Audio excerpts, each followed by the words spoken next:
Queridos irmãos, muito bom dia. Hoje é dia 26 de outubro do ano da graça de 2022.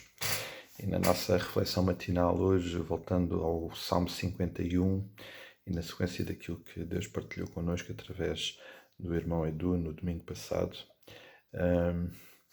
há dois conceitos presentes aqui que são muito importantes. Ontem lembrávamos o aspecto importante de Deus desejar e nós necessitarmos de que tudo o que passa pelo processo de restauração do nosso pecado acontecer no mais íntimo do nosso coração. Este não é um assunto que se trate com superficialidade.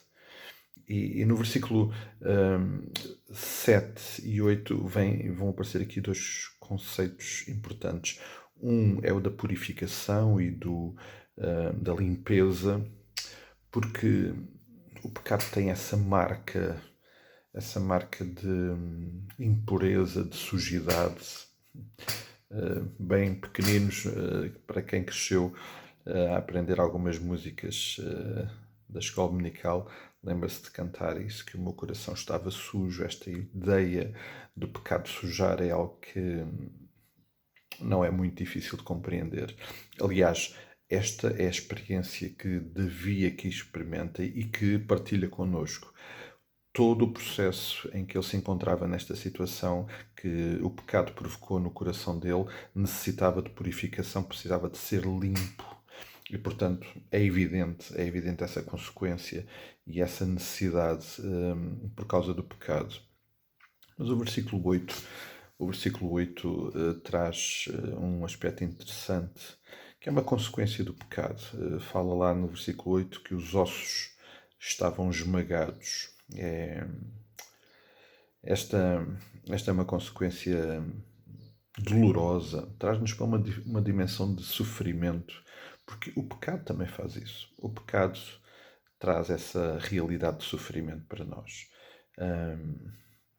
Eu diria que a par com a morte que Tiago refere, que o pecado uma vez consumado gera sempre a morte, o pecado uma vez consumado gera sempre sofrimento.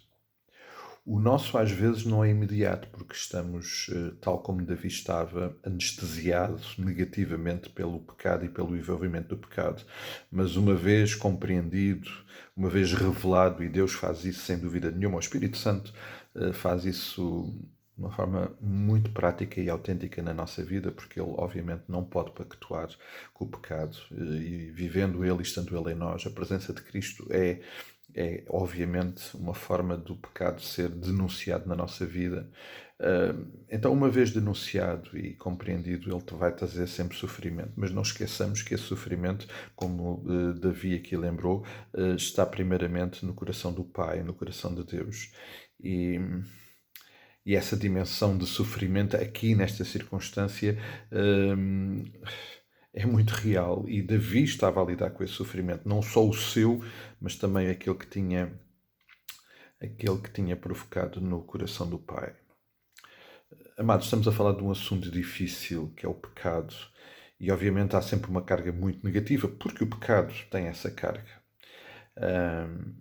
A boa notícia, e que está inerente a tudo isto que temos estado a falar, e que está inerente a toda esta experiência que nós podemos aprender através da vida, é que Deus não deseja que nós lá fiquemos. Deus não deseja aquilo que esteve presente no Salmo 50, esta convocação de Deus para nos denunciar, para nos trazer à consciência do pecado. Aquilo que Deus fez através de Natã, aquilo que Jesus fez através do seu olhar e do galo que cantou para Pedro, tem sempre um objetivo, é a restauração.